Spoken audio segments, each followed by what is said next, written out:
안녕하세요, 학생 여러분. 오늘 사회복지 실천 기술론 제 10주차 수업을 지금부터 진행을 하도록 하겠습니다. 여러분, 이제 그동안 우리가 사회복지 실천 기술론에서 사회복지 실천 모델에 대해서 한번 살펴보는 시간을 가졌죠. 여러분들과 심리사회 모델에 대해서 한번 살펴보았습니다. 또 인지행동 모델에 대해서 한번 살펴봤고요. 또 지난주 9주차에서는 해결 중심 모델에 대해서 한번 살펴봤는데요. 이번 이제 10주차 수업 때부터는요, 여러분들과 함께 대상별 사회복지 실천 기술에 대해서 한번 살펴보는 시간을 갖도록 하겠습니다. 자, 이 시점에서 한번 우리 여러분들하고 한번 다시 한번 복습을 한번 해볼까요? 우리 사회복지 실천 기술론 처음에 오리엔테이션을 할 때 여러분하고 이제 이런 얘기를 했죠. 사회복지 실천이란 무엇인가? 사회복지 실천 기술이란 무엇인가? 라고 여러분들에게 소개를 한 적이 있습니다. 기억이 나시나요? 우리 사회복지 실천이란 무엇이라고 제가 정의를 내렸나요? 한번 기억을 한번 더듬어 보면서 한번 이야기를 나눠보도록 하겠습니다. 사회복지 실천이란 무엇인가요? 사회복지 실천이란 누가요? 사회복지사가 누구를 대상으로? 개인, 가족, 집단, 지역사회를 대상으로 무엇을? 삶의 질 향상을 돕기 위해서 어떻게 해요? 체계적이고 전문적이고 조직적인 활동이다 라고 제가 정의를 내린 적이 있습니다.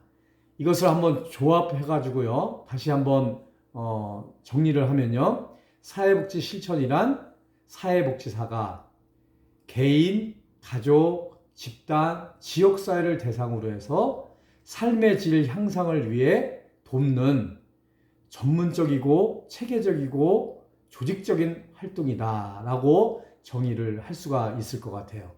여기서 우리가 삶의 질 향상이라는 것은 뭐냐면 결국은 우리 사회복지의 기본 목표인 우리 인간의 행복이라고 할 수가 있겠죠. 편안하고 안락한 그런 삶을 영위해 나갈 수 있는 것.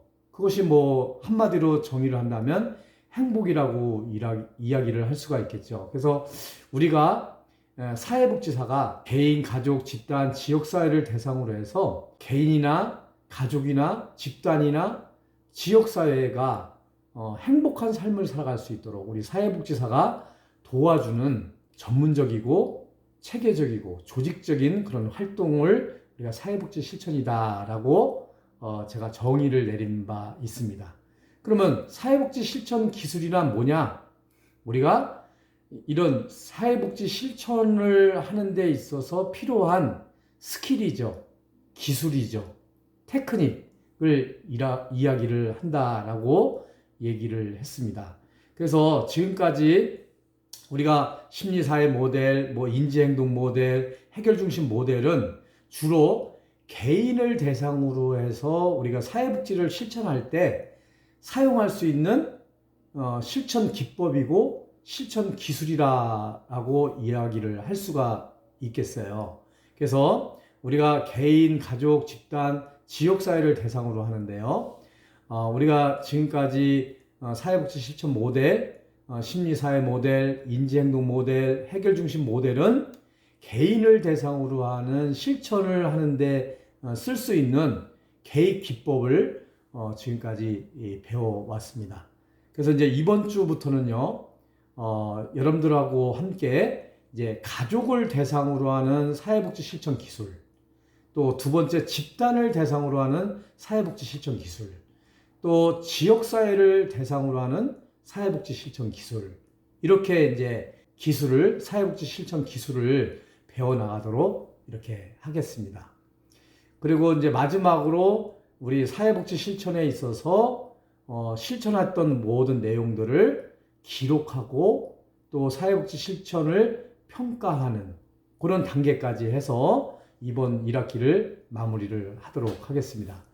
여러분, 어쨌든 간에 이 비대면 수업으로 이렇게 수업을 진행을 했는데요.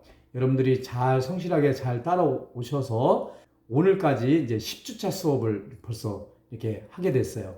앞으로 이제 한 5주차가 남았는데요. 끝까지 여러분들이 교수님의 그 지도에 잘 따라 주셔가지고 이번 학기 동안에 사회복지 실천 기술을 통해서 여러분들이 사회복지 실천과 사회복지 실천 기술에 많은 지식을 습득을 하고 그 실천 기술을 습득함으로 인해서 사회복지사로서 또 사회복지 실천 현장에서 많은 클라이언트들을 도와줄 수 있는 그런 계기가 되었으면 좋겠다라는 말씀을 먼저 드리겠습니다. 자, 그러면 지금부터 우리 파워포인트를 띄워놓고요.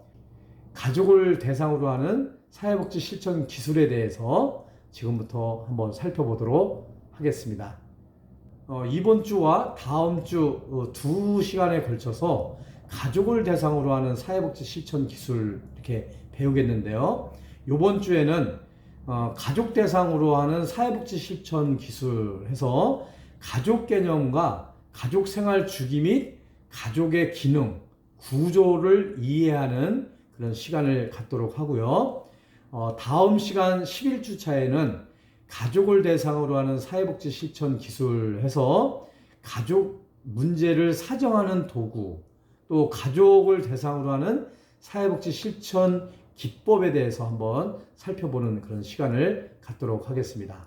그래서 이번 주에는 이렇게 가족 개념과 가족 생활 주기 및 가족 기능 구조 이해를 한번 배워보는 그런 시간을 갖도록 하겠습니다. 가족을 대상으로 하는 사회복지 실천 기술 첫 번째 목차는요, 제 1절에서 가족의 개념과 변화에 대해서 한번 살펴보고요. 제 2절에서는 가족 생활 주기에 대한 이해를 한번 배워보도록 하겠습니다. 제 3절에서는 가족 기능에 대한 이해, 이렇게 해서 1절부터 3절에 걸쳐서 이 가족에 대해서 한번 살펴보는 그런 시간을 좀 가질 테니까요. 여러분들이 잘 따라오시기를 바라겠습니다. 자, 제 1절 가족의 개념 및 변화입니다. 자, 우리 가족의 개념 이렇게 이야기를 하는데요. 여러분, 가족이라는 것이 무엇일까요? 가족. 여러분들, 우리가 다 가족을 가지고 있죠. 부모님을 모시고 사는 사람도 있고, 또 부모님으로서 살아가는 분도 있고, 지금은 아직 결혼을 하지 않았기 때문에 자녀로 살아가는 부분들도 있지요. 그래서 우리가 가족이다라고 하면 우리가 전통적인 가족 개념이 있고요. 현대적 의미에서의 가족 개념이 있어요.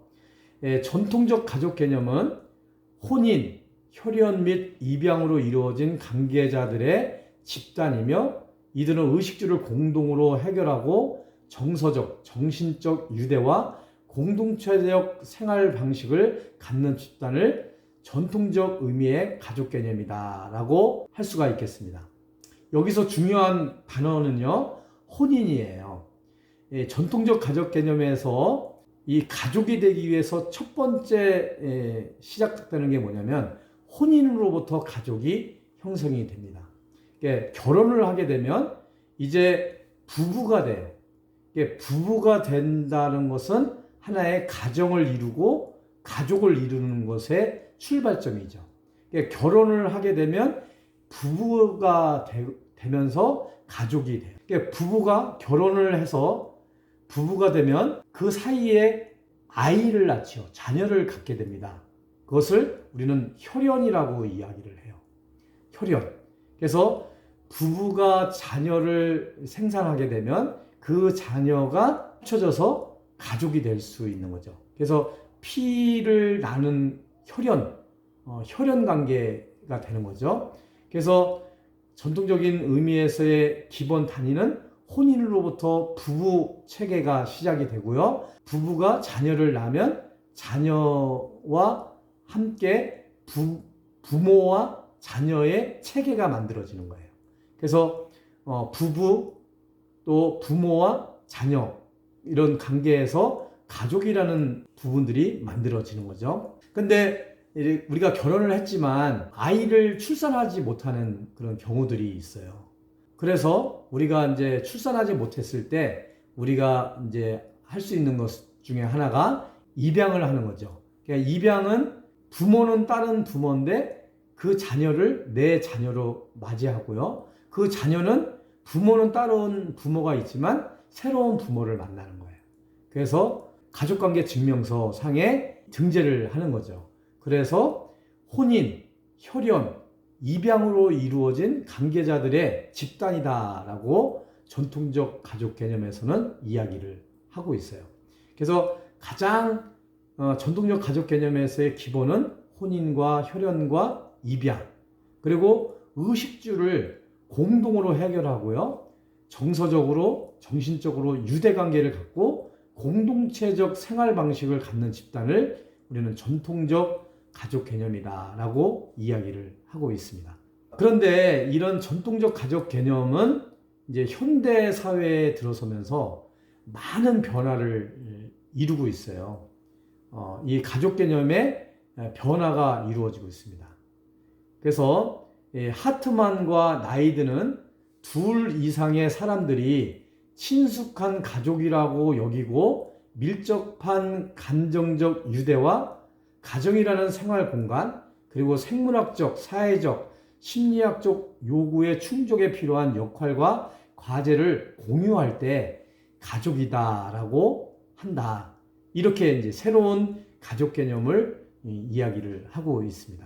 그래서 이제 요즘은요, 여러분들이 한번 주변을 살펴보면요, 전통적 의미에서의 가족 개념보다는 오히려 혼인과 혈연과 입양 관계보다도 더 정서적으로 또 정신적으로 유대관계를 가지고 가족 이상으로 잘 살아가는 분들이 굉장히 많아요. 그래서 이 가족의 개념이 많이 바뀌고 있다라는 거죠.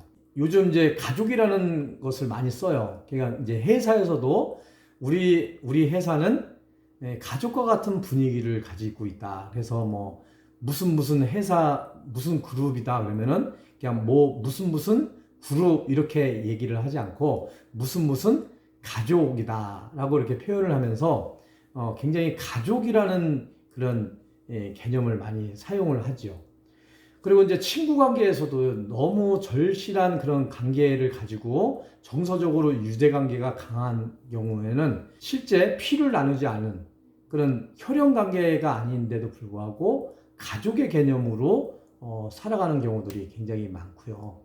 또 이제 현대 사회에 들어와서 이제 1인 가구가 굉장히 이제 많이 늘어나게 됐죠. 그래서 혼자 사는 그 가구들이 또 여럿이 합쳐서 공동체를 구성을 해서 살아가는 경우가 많아요. 그래서 거기서 서로 역할을 분담을 하고 그래서 가족과 같이 이렇게 살아가는 그런 경우들이 많아서 이제는 이 전통적 의미의 가족 개념에서 뭐 혼인, 혈연, 입양 이런 개념보다는 새로운 개념에서의 가족 개념이 등장을 하고 있다. 그 가족 개념이 변화되고 있다라는 것을 우리는 알 수가 있겠습니다. 그래서 이렇게 가족 개념이 변화될 수밖에 없는 게요, 우리 현대 사회에서 여러 부분에서 이렇게 나타나고 있는데요. 한번 지금부터 한번 살펴보도록 하겠습니다. 자, 우리 가족의 변화가 일어나고 있어요. 첫 번째가요, 이 가구가 축소가 되고 있습니다. 또 1인 가구가 증가가 되고 있어요. 이것은 이제 그 데이터를 통해서 통계를 통해서 하나씩 한번 알아보도록 하겠습니다. 자, 두 번째는요, 세대 구성이 굉장히 단순화되고 있다는 것이 요즘 가족의 변화의 특징이라고 할 수가 있겠고요. 세 번째는요, 이혼 및 재혼 가족의 증가예요. 자, 네 번째는요, 다문화 가족이 증가가 되고 있습니다. 다문화 가족. 조금 있다가 다시 설명을 좀 드리겠습니다. 자, 다섯 번째는요, 이혼율이 증가가 되면서 이혼 가족이 증가가 되면서 한쪽으로 한부모 가족이 굉장히 증가가 되고 있는 가족 형태를 구성을 하고 있죠. 여섯 번째는요, 기타 가족이 많이 증가가 되고 있어요.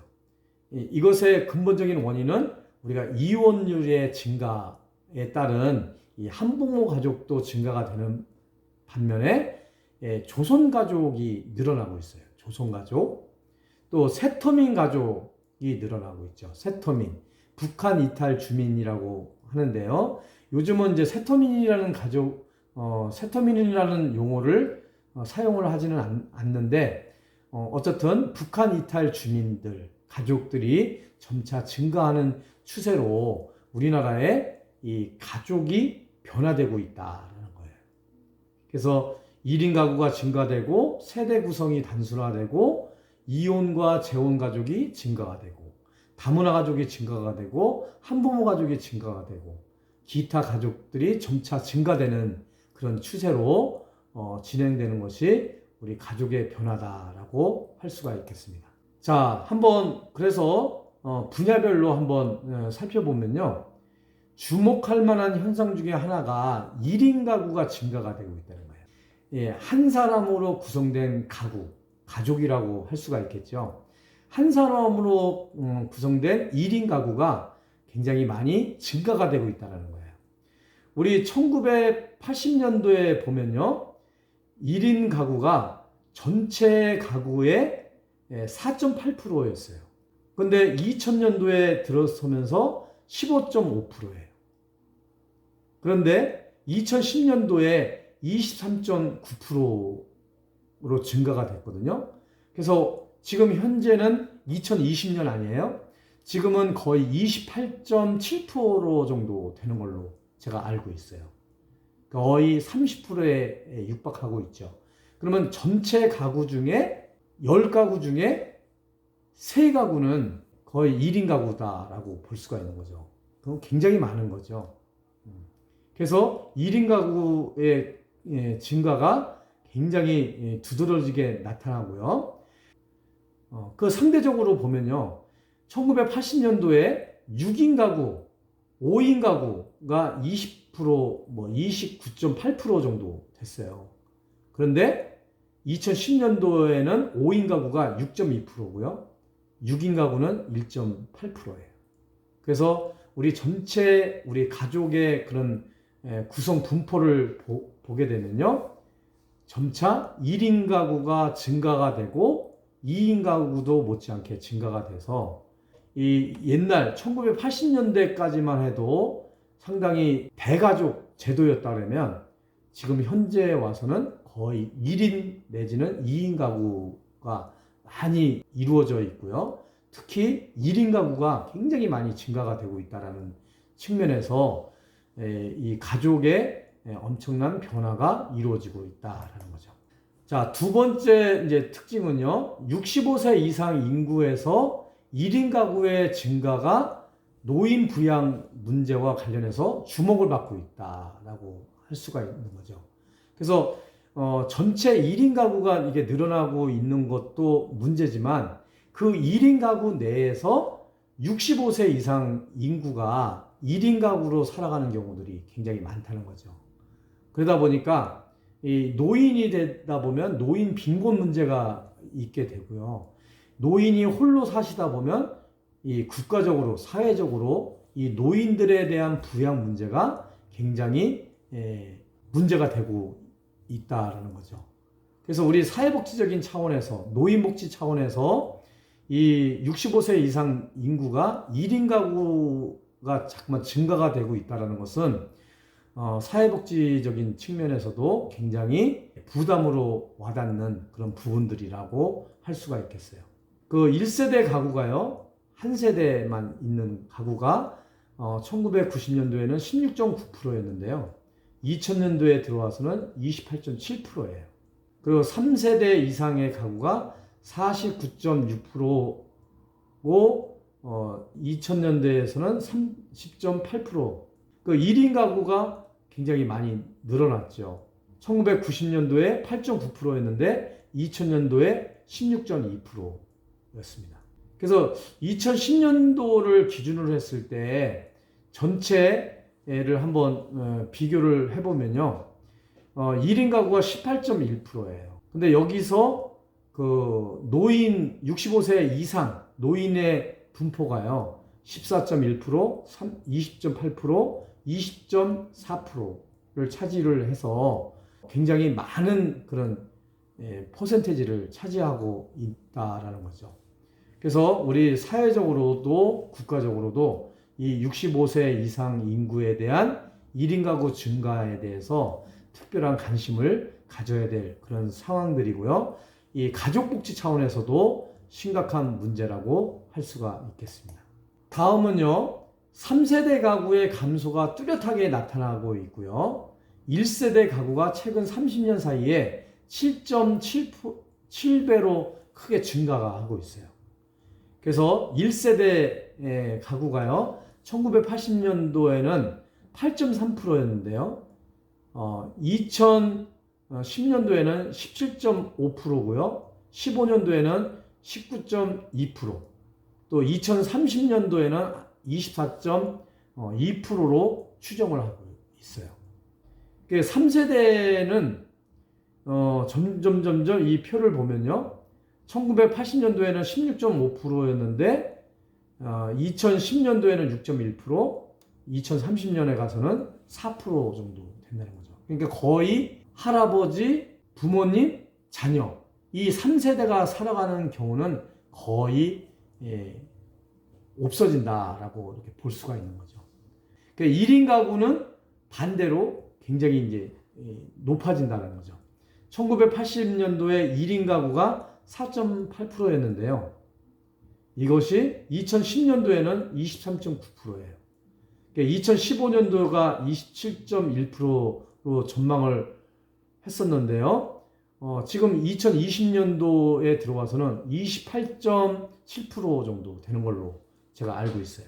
그러니까 2030년이 가면 34.3% 정도 된다고 봐요. 그러니까 홀로 사는 거예요.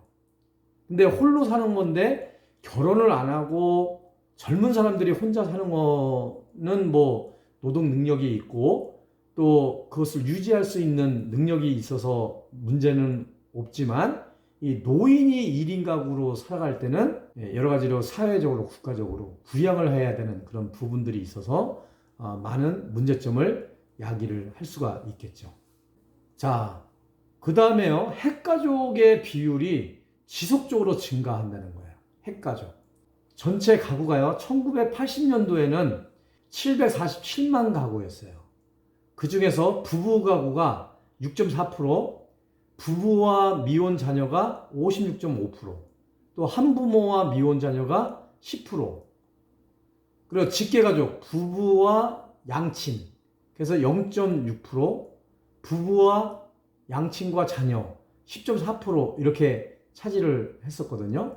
이것이 이제 2000년도에 전체 가구가 1192만 8천 가구였는데요. 이 중에서 부부가 이게 6.4%에서 14.8%로 증가가 돼요. 2010년도에는 20.6%. 그래서 가구가 늘어나는 것만큼 우리 부부 가구가 굉장히 많이 늘어났고요. 부부와 미혼 자녀가 차지하는 비율은 거의 비슷비슷해요. 그런데 전반적으로 줄어들었죠. 그리고 한부모와 미혼 자녀도 이게 좀 줄어들면서 2010년도에는 좀 증가하고 있죠. 그래서 부부 가족 내지는 부부와 미혼 자녀가 이런 핵가족의 비율이 점차적으로 지속적으로 증가되고 있다라는 것이 우리 가족에 있어서 이제 변화다. 자, 우리 이제 아까 얘기했죠. 이제 이혼율이 증가가 된다. 우리 가족의 변화 중에서 이혼율이 증가가 되고 재혼 가족이 증가가 되고 있다라고 이제 얘기를 했어요. 우리 사회에서 이혼 가족이 새로운 형태의 가족으로 자리를 잡고 있어요. 자, 1980년도에는요, 총 혼인 건수가 40만 3,031건이에요. 그래서 조혼인율이라는 것은 인구 1000명당 한 건을 조혼인율이라고 해요. 그러니까 인구 1000명당 하나. 그랬을 때 우리가 조혼인율은 10.6%였어요. 1980년도에. 그런데 이 혼인율이요, 결혼을 안 해요. 그래서 2014년도에는 전체 혼인 건수도 줄었고 조혼인율도 줄었어요. 그래서 1980년도에는 40만 3,031건의 혼인율이었는데요. 이것이 2014년도에 30만 5,507건 정도. 그래서 전체 조혼인율은 6%에 해당이 됐어요. 그런데 비해서 이혼율은요, 1980년도에는 23,662건이었어요. 총 혼인 건수가요. 그래서 조이혼율은, 그러니까 인구 1000명당 1명, 그 비율인데요. 0.6%였거든요. 근데 이것이 2014년도에는 11만 5,510건. 그래서 거의 30만 5,507건의 혼인이 있다고 그러면 총 이혼 건수는 11만 5,510건이니까요. 거의 3분의 1은 이혼을 하는 거죠. 그러니까 혼인을 한 3명 중에 1명이 이혼을 한다는 거죠. 굉장히 이혼 가족이 많이 늘어나는 거죠. 그래서 이게 2014년 혼인 및 이혼 통계를 보면요, 이 혼인 건수가 줄어들면서 그 줄어드는 혼인 건수 중에서도 이혼율도 3분의 1을 차지를 한다는 거죠.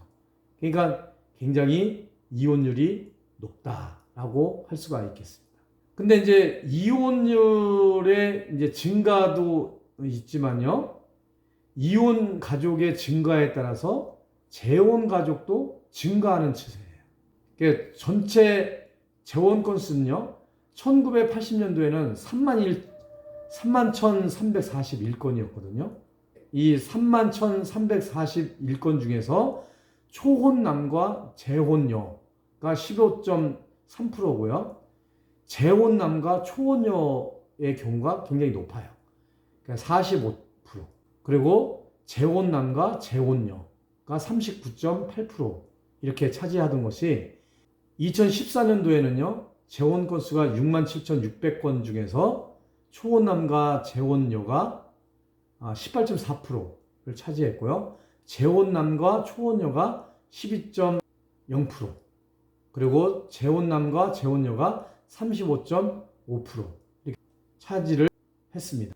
그래서 어떻든 간에 이혼 가족 증가에 따라서 재혼 가족도 증가를 하게 되는데요. 이 재혼 가족의 증가는 우리 사회복지적인 차원에서 특별한 관심을 가져야 될 그런 사안들이 많이 있습니다. 자, 우리 이제 가족의 변화 중에서 이 다문화 가족이 증가한다고 이야기를 했잖아요.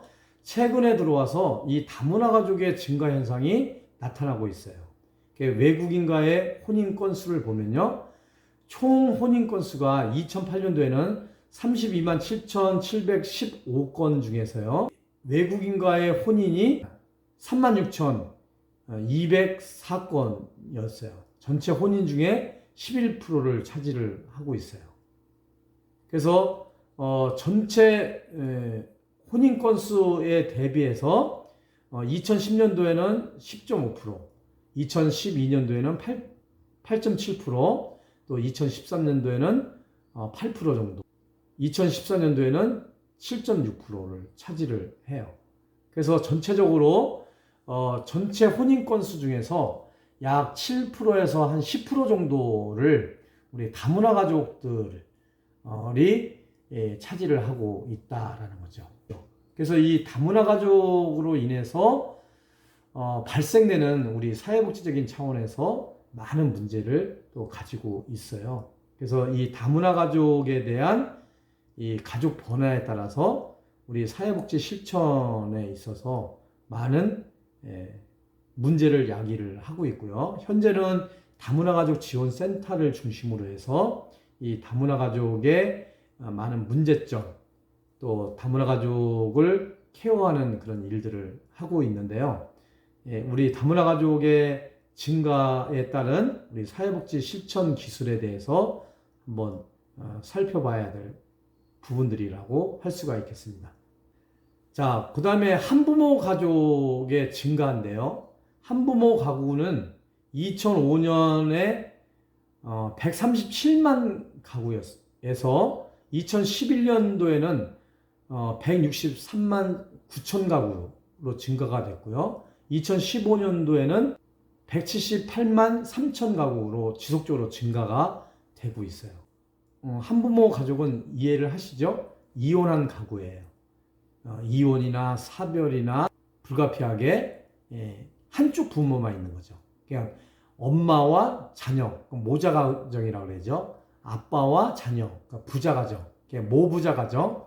그래서 한쪽 부모만 있는 가구, 한부모 가구라고 이렇게 이야기를 하는데요. 이게 이혼율 증가에 따라서 한부모 가구가 굉장히 많이 늘어나는 거죠. 그래서 전체 가구의 2015년도를 기준으로 한다면 한 10%를 차지를 한다고 볼 수가 있겠어요. 그래서 10가구 중에 한 가구는 한부모 가구다라고 하는데요. 이 한부모 가족이 여러 가지 경제적인 그런 부분들이라든가 이런 부분들에 있어서 우리 사회복지에 있어서 특별한 관심을 가져야 될 하나의 가족 복지 차원에서의 영역이라고 할 수가 있겠죠. 자, 그 다음에 이제 기타 가족들이 굉장히 증가를 하고 있는데요. 세터민 가족이에요. 최근에 입국하고 있는 세터민, 원래는 북한 이탈 주민을 세터민이라고 하는데요. 이 북한 이탈 주민들의 특징은 과거에는 성인 남자 위주에서 여성이 높은 비율을 차지를 한다는 거고요. 2002년 이후 입국한 세터민들, 북한 이탈 주민들은 단독 입국이 여전히 많으나 가족을 동반한 세터민들의 수도 계속 증가하고 있는 추세라고 할 수가 있어요. 점차적으로 이 세터민, 북한 이탈 주민들이 입국함으로 인해서 우리 사회적으로 많은 문제를 또 야기하고 있고요. 또 이 북한 이탈 주민들에 대한 복지 혜택이 돌아갈 수 있도록 우리 사회복지적인 차원에서 많은 관심을 가져야 될 하나의 가족의 변화다라고 할 수가 있겠습니다. 자, 그러면 이제 제 2절 한번 살펴보겠는데요. 가족생활 주기에 대한 이해입니다. 카터와 맥골드릭은 3세대 이상의 가족을 가족생활 주기를 6단계로 나눠서요 설명을 하고 있어요. 그래서 첫 번째 단계는 결혼 전기, 결혼 적응기, 자녀 아동기, 자녀 청소년기, 자녀 독립기, 노인기 이 단계로 나누어서 설명을 하고요. 각 생활 주기별로 발달 과제를 제시를 하고 있어요. 그리고 두벨은 2세대 핵가족을 중심으로 해서 8단계의 가족생활 주기를 개념화하고 가족생활 주기 단계와 각 단계에서 발달 가업에 관한 내용을 이렇게 살펴보고 있는데요. 한번 지금부터 한번 이 가족생활 주기 단계별로 주요 발달 과제를 한번 살펴보겠습니다. 자, 이 카터와 맥골드릭이 가족생활 주기를 8단계로 나눴는데요. 첫 번째가 결혼정기. 결혼정기는 자신에 대한 정서적, 재정적 책임을 수용하고 부모, 자녀 관계 분리를 받아들여야 되는 그런 단계라고 할 수가 있고요. 결혼 적응기. 이제 결혼을 했어요. 결혼을 하면 결혼 적응기가 필요한데요. 새로운 체계에 관여하고 헌신하기. 그래서 이 단계에서는 이 부부 체계가 형성이 돼요. 배우자를 포함되도록 확대 가족, 또 친구와의 관계를 재정비를 해야 되죠. 그 다음에 세 번째 단계가 자녀 아동기예요. 새로운 가족 성원을 받아들이기. 그래서 이제 결혼을 해서 부부가 자녀를 낳게 되면 자녀가 이제 생산이 되죠. 그랬을 때 부부 체계에 자녀를 위한 공간을 만들어줘야 돼요. 그러니까 이제 부부가 둘이서만 살다가 자녀가 이제 생겼잖아요. 그러면은 이제 엄마가 자녀한테 관심을 많이 갖게 되죠. 또 아빠가 자녀한테 관심을 많이 갖게 되죠. 그러면은 이제 또 새로운 관계가 형성이 되는 거예요. 이럴 때 또 오해가 많이 발생이 될 수가 있죠. 엄마가 그동안에 남편한테 쏟던 정성을 자녀들한테 쓰다 보면 아빠한테 관심이 이제 등한시 됨으로 인해서 많은 문제들이 또 야기가 될 수가 있고요. 반대로 아내에게 관심을 쏟던 것을 자녀들한테 너무 관심을 쏟고 아내에게 관심을 또 쏟지 못하다가 보면 또 가족 내에서 문제가 많이 야기가 될 수가 있고요. 또 자녀를 출산을 했는데 자녀에 대해서 엄마나 아빠가 관심을 등한시한다. 그러면 그 가족상에 많은 문제들이 또 야기가 될 수가 있는 거죠. 그래서 이 부부 체계에 자녀를 위한 공간을 만들어주는 것도 필요하고요. 또 부모 역할을 받아들이는 거, 자녀 양육, 또 재정, 또 가정일에 대한 공동 참여, 이런 것들을 서로 받아들일 수 있는 이 과업을 잘 수행을 해야 되는 거죠. 그러니까 부모, 조부모 역할이 포함되도록 확대 가족과의 관계 형성하는 것이 이 발달 단계에 있어서 해야 될 일들이다라고 할 수가 있어요. 네 번째 단계는요, 자녀 청소년기예요. 자녀의 독립과 조부모의 허약함을 고려해서 가족 경제의 융통성이 증가가 되는 그런 과제를 수행을 해야 돼요. 이 청소년기 자녀가 가족 체계 내에 출입이 자유롭도록 부모 자녀 관계가 변화가 돼야 되고요. 중년기 부부의 결혼, 또 진로 문제에 재초점을 해야 되고요. 노인 세대를 돌보기 위한 준비를 시작해야 될 때가 자녀 청소년기고요. 이제 자녀 독립기예요. 가족 성원 수의 증감이 수용이 돼야 돼요. 자, 자녀가 이제 성장이 돼가지고요. 이제 독립을 해야 될 때가 오지요.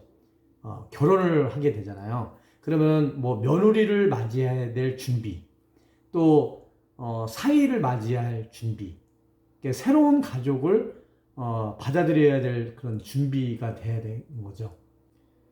자, 카터와 맥골드레이기 말하는 그 마지막 가족 생활 주기 단계는요, 노년기예요. 자, 부부가 이제 남자와 여자가 만나서 결혼을 해서 결혼 전기와 결혼 적응기와 또 자녀 아동기, 또 자녀 청소년기, 또 자녀 독립기를 거쳐서 이제는 이제 노년기에 이르는 거죠. 그래서 이 노년기에 이르게 되면 세대 간의 역할을 변화를 받아들여야 되는 정서적 과제가 있어요.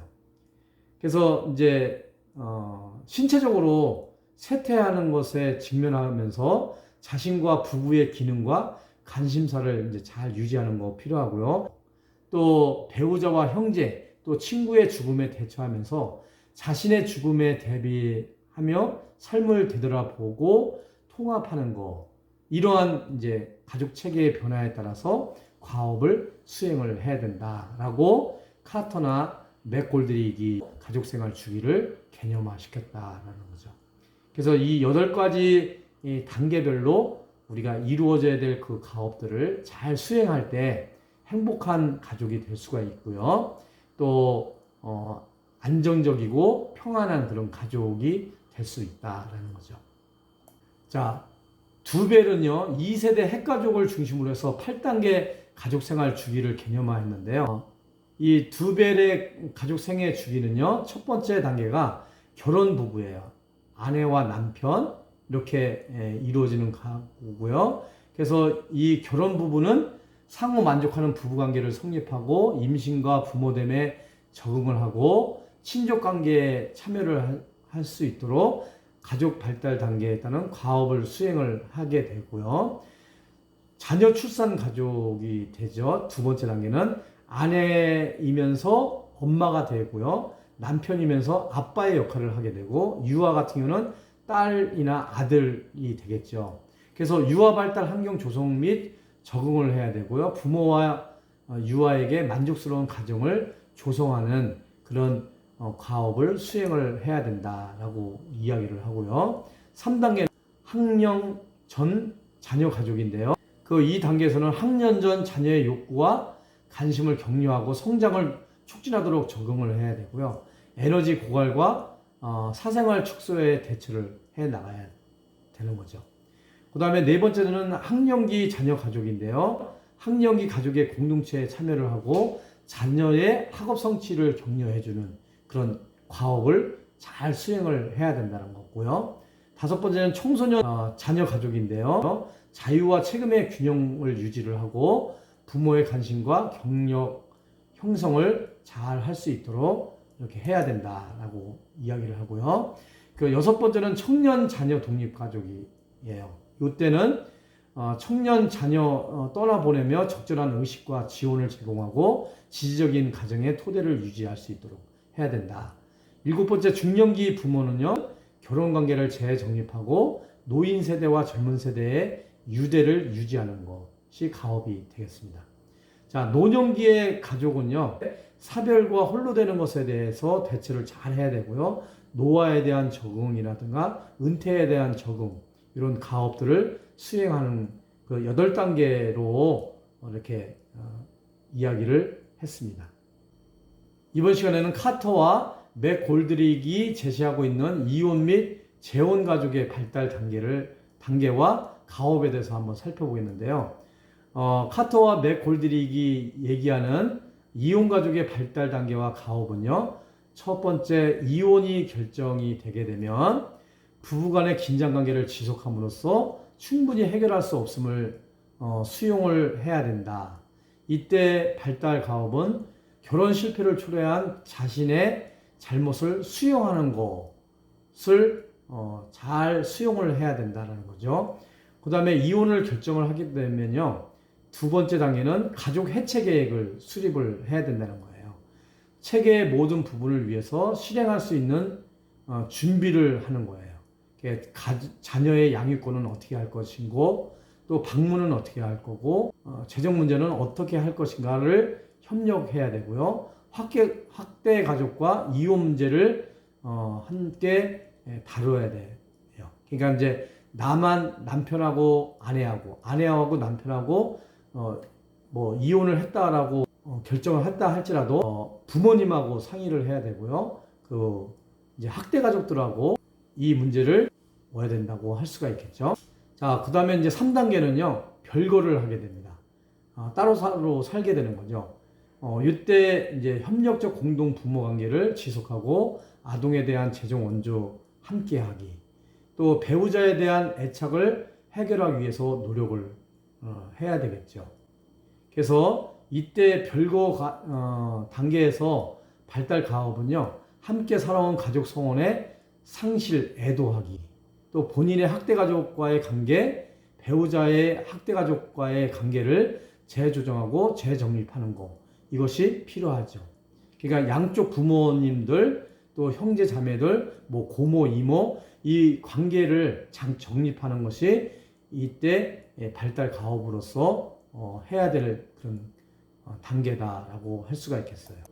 이제 그 다음에 이제 네 번째는요, 이혼이죠. 이혼. 그 이제 완전히 헤어지는 거예요. 그 카터와 맥 골드릭은 이렇게 단계를 밟는다 이거죠. 이혼을 결정하고 가족 해체 계획을 수립하고 또 별거를 하다가 이제 이혼을 하게 되면 정서적 이혼을 위해서 더 노력을 하고요. 상처, 분노, 죄책감을 잘 극복해야 되는. 그래서 이때 이제 이루어야 될 가업들은요, 결혼에 대한 희망, 꿈, 기대를 회복하고 또 학대 가족과의 관계를 유지하는 거. 이때 이제 이루어야 될 발달 가업이라고 할 수가 있겠고요. 자, 이혼 후에는요, 두 부류가 있는데요. 한부모, 그러니까 자녀 양육을 하는 한부모가 발생이 되겠죠. 또 한쪽에는 비양육 부모, 한부모가 발생이 되겠어요. 그래서 자녀 양육을 하는 한부모 같은 경우는 재정적 책임을 유지하고 전 배우자와 부모로서의 접촉을 지속하고 자녀와 전 배우자 및 그 가족과의 접촉을 지지하는 것, 이것을 잘 해야 되겠고요. 비양육 한부모 같은 경우는요, 전 배우자와 부모로서의 접촉을 유지하고요, 자녀에 대한 보호적인 부모 관계 유지하려는 의지를 갖는 것이 중요하고요. 자녀와 효과적인 부모 관계 지속하는 방법을 찾아보고 전 배우자와 자녀에 대한 재정적 책임을 유지하고 자신의 사회관계만 재구축하기. 그래서 이혼 후에 이 자녀를 양육하는 한부모, 또 자녀를 양육하지 않는 한부모의 이 역할과 이루어야 될 가업들이 이렇게 차이가 있어요. 이런 것들을 잘 수행을 해야만 이혼 가족으로서의 문제를 최소화시킬 수가 있고 하나의 더 이상 문제가 되지 않도록 할 수가 있다라고 할 수가 있겠죠. 자, 이렇게 해서 그 카터와 맥골드릭이 얘기하는 이혼 가족의 발달 단계와 가업을 한번 살펴봤고요. 다음은 재혼 가족에 대해서 한번 재혼 가족의 발달 단계와 가업에 대해서 한번 살펴보겠는데요. 재혼 가족은 전통적인 가족 생활 주기의 분열이면서 새로운 주기의 시작으로 재혼 전에 가졌던 가족 생활 주기의 형태가 일부 유지되면서 새로운 가족 생활 주기가 시작되는 그런 특징을 가지고 있다라고 할 수가 있겠어요. 그래서 재혼 가족의 발달 단계와 가업을 살펴보면요, 새로운 관계를 시작을 하게 되고요.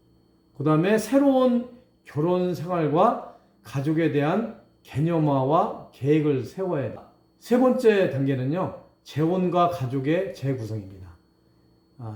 이 전 배우자와 이상적인 완전한 가족에 대한 애착을 최종적으로 정리를 하고요, 유연한 경계를 가진 다양한 가족 모델을 수용을 할 수 있도록 이렇게 해야 되는데요. 이 재혼과 가족의 재구성 단계에서는요, 새 배우자와 새 부모를 포함할 수 있는 가족 경계선을 재구성을 해야 돼요.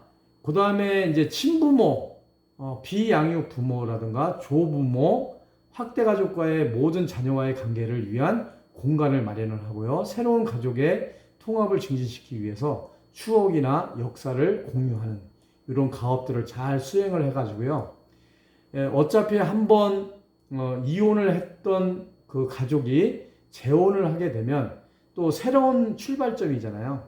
이런 새로운 출발점에서 이 가족들이 온전히 잘 행복하게 살아갈 수 있는 그런 방안을 마련하려면 이 카터와 맥골드릭이 얘기하는 재혼 가족의 발달 단계를 잘 이해를 하고 이 발달 단계별로 이룩해야 될 그 가업들을 잘 수행함으로 인해서 재혼 가족이 행복하게 또 삶의 질이 향상될 수 있도록 해야 된다라고 할 수가 있겠습니다. 자, 마지막으로 제3절 가족 기능에 대한 이해인데요. 그러면 우리 가족은 어떠한 기능을 하고 있는지 한번 살펴보면요, 첫 번째가 친밀한 관계의 근원을 제공을 한다라고 하는 거예요. 우리 가족은 참 어떻게 보면은 가족은 편안하잖아요. 부부가 서로 편안하잖아요. 그냥 뭐 좀 잘못한 게 있다고 하더라도, 뭐 부끄러운 부분이 있다고 하더라도, 또 실수를 했다고 하더라도 다 용서가 될 수 있는 것들이 가족이잖아요. 그리고 엄마와 자녀, 아빠와 자녀, 또 형제 자매들 간에 서로 굉장히 친밀한 관계를 유지를 하잖아요. 이런 것들이 우리 가족이 보여줄 수 있는 그런 관계가 아닌가라고 생각이 돼요. 그 다음에 두 번째는 경제적 협조의 단위로서의 기능을 하지요. 자, 우리 이제 부모가 자녀들을 위해서 학비를 대줘요. 학비를 대주고 또 경제적으로 지원을 해주죠. 그리고 부모님들은 그렇게 자녀들을 위해서 뒷바라지 해주기 위해서 열심히 직장에서 일을 해서 월급을 받거나 또 사업을 통해서 돈을 벌거나 해서 경제적으로 어려움이 없도록 부모들은 그 역할을 하고요. 또 자녀들은 그 부모들의 어떤 경제적인 협조, 경제적인 지원을 통해서 뭐 학교도 다니고 학원도 다니고 또 자기가 할 수 있는 일들을 또 미래를 준비해 나갈 수가 있는 거죠. 그래서 이 가족이라는 것은 이렇게 경제적인 공동체, 부모님은 자녀를 위해서, 또 이제 이 자녀들이 성장해서 결혼을 하고 이렇게 하게 되면요, 또 부모님은 이제 연세가 드셔가지고 일을 할 수 없는 때가 오죠. 그럴 때는 이제 자녀들이 또 부모님을 보필하고 경제적으로 부담이 되지 않도록 이렇게 도와드리고 하는 그런 역할들을 하게 되는 거죠. 그래서 이 가족이라는 것은 경제적인 협조의 단위로서의 그런 기능을 하고 있다는 거죠. 세 번째, 우리 가족의 기능은요, 자녀를 출산하고 사회화를 시키는 것이 가족의 기능이다라고 할 수가 있겠습니다. 부부가 결혼을 하게 되면 자녀를 출산을 해야 되죠. 결혼을 하는 목적은 서로 사랑하기 때문에 결혼을 하는 거고요. 사랑을 하게 되면 나를 닮은 사람, 또 나의 핏줄을 이어받을 그런 자녀를 출산하는 것이 우리 하나의 가족의 기능이라고 할 수가 있는데, 요즘은 여러 가지로 뭐 경제적으로 어려움도 있고 그래서 혼인을 하려고 하지도 않고, 혼인을 했다고 하더라도 자녀를 출산하지 않는 그런 경향이 있는데, 기본적으로 가족이라는 것은 혼인을 통해서 출산을 하는 그런 기능을 가지고 있고요. 그 자녀를 낳게 되면 그 자녀가 이 사회에서 잘 생활할 수 있도록, 또 사회에 잘 적응할 수 있도록 교육을 시킨다든가, 또 지지하고 격려해 줌으로 인해서 자녀가 사회에 잘 적응하고, 또 사회에 잘 적응해서 그 사회에 기여하고 또 헌신할 수 있는 그런 자녀로 성장할 수 있도록 도와주는 것, 이것을 우리가 사회화라고 이렇게 얘기를 할 수가 있잖아요. 그래서 이 가족의 기능은 이렇게 자녀를 출산하면서 또 자녀를 사회화시키고 사회에 잘 적응할 수 있도록, 또 사회에 기여할 수 있도록 해주는 역할들을 하는 것이 가족의 기능이다라고 할 수가 있겠습니다. 자, 네 번째는요, 가족 구성원에게 지위와 사회적 역할을 할당해 주는 거예요. 결혼을 하게 되면 부부가 되잖아요. 그전에는 남편의 역할, 또 아내의 역할 하지 않았던 것을 결혼함으로 인해서 남편이 되고 아내가 되는 거잖아요. 새로운 지위를 이제 얻게 되는 거죠. 그러니까 결혼해서 이제 출산을 하게 되면 이제 아내이면서 엄마가 되는 거예요. 또 남편이면서 아빠가 되는 거죠. 그래서 새로운 그런 이 출산을 하면서 이제 엄마가 되기도 하고 아빠가 되기도 하는 그런 새로운 지위를 확보하게 되고요. 그 지위에 따른 또 역할을 이렇게 하게 되죠. 아빠가 그냥 거저되는 게 아니라 아빠가 되면 아빠로서의 역할을 하게 되고, 엄마가 되면 엄마로서의 역할을 해야 되는 거죠.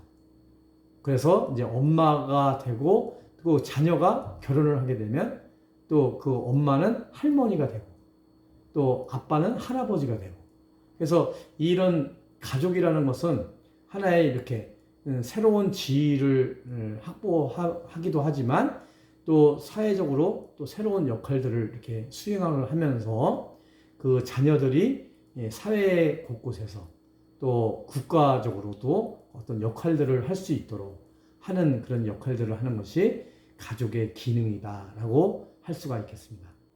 오늘은 가족대상 사회복지 실천 기술 가족 개념과 가족 생활 주기와 가족 기능 구조 이해에 대해서 한번 살펴봤는데요. 다음 시간에는요, 가족대상 사회복지 실천 기술 가족 문제 사정 도구와 가족계획 기술 및 기법에 대해서 한번 살펴보는 시간을 갖도록 하겠습니다. 여러분 수업 받으시느라고 수고하셨습니다. 감사합니다.